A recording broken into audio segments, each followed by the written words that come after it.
Hey, it's Tony Brueski, and this is our week in review over the weekend, taking a look back at some of the most compelling conversations and stories that we've covered for you of the last week. Brand new episodes back Monday morning, bright and early, 5 a.m. here on the podcast. This is the Hidden Killers podcast with Tony Brueski. Featuring author, psychologist, and daily contributor, Siobhan Scott. Speedy trial has been waived now by Ann Taylor and Kohberger's team.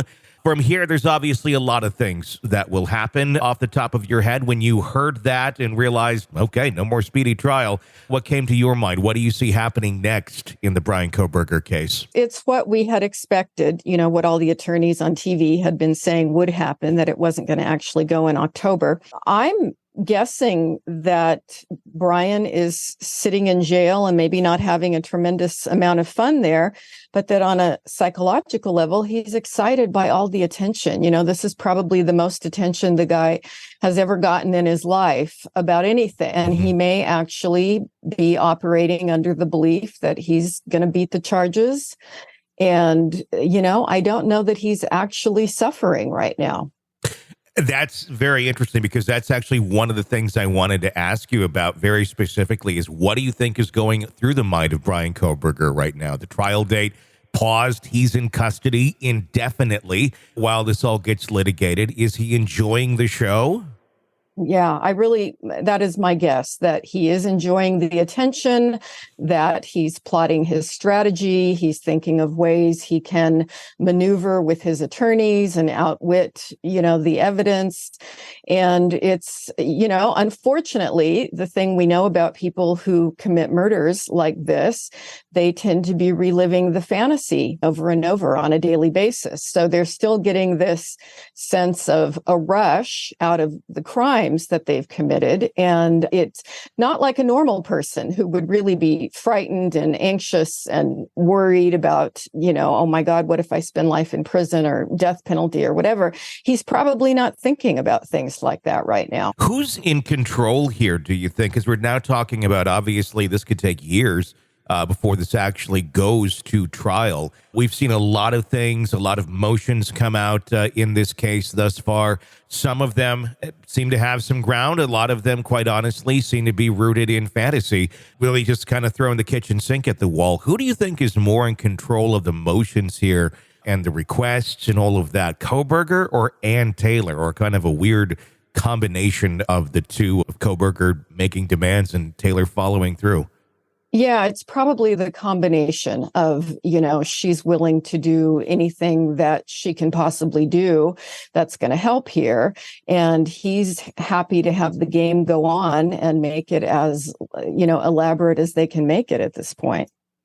That's what you really wonder about some of this. The thing that made me kind of wonder is about the speedy trial being taken off the table. They've been so concerned, defense, about the reputation of Kohberger, about him getting a fair trial, about not tainting the potential jury pool out there.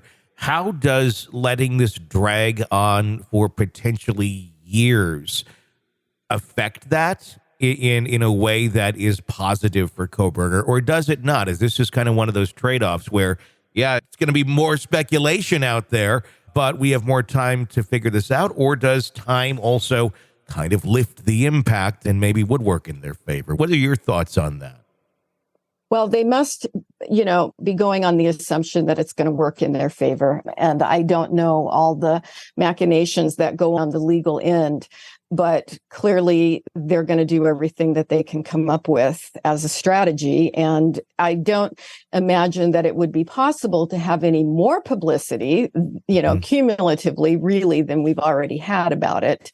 So whatever the jury pool is going to be is what the jury pool is going to be. But they're certainly taking their time, and they're going to look at everything they can possibly look at regarding the law enforcement personnel who investigated. And they've made it clear they're going to go after the DNA evidence process, the genealogy process, and it's just, as you say, going to go on for a long time.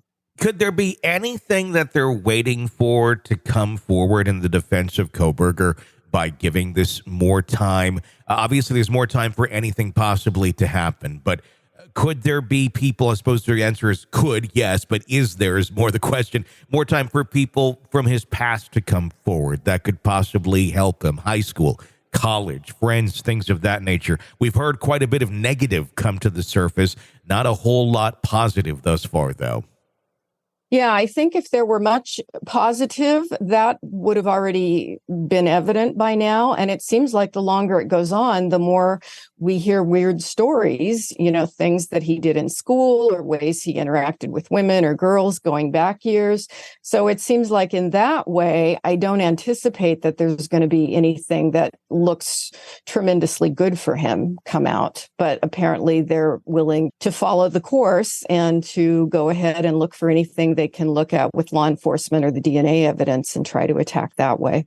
This is the Hidden Killers Podcast. Want more? Start binging on all of our true crime podcasts right now through Apple Podcasts and get an ad-free experience when you sign up to be a True Crime Today Premium Plus member exclusively on Apple Podcasts. More of the Hidden Killers Podcast dropping soon. Press subscribe now.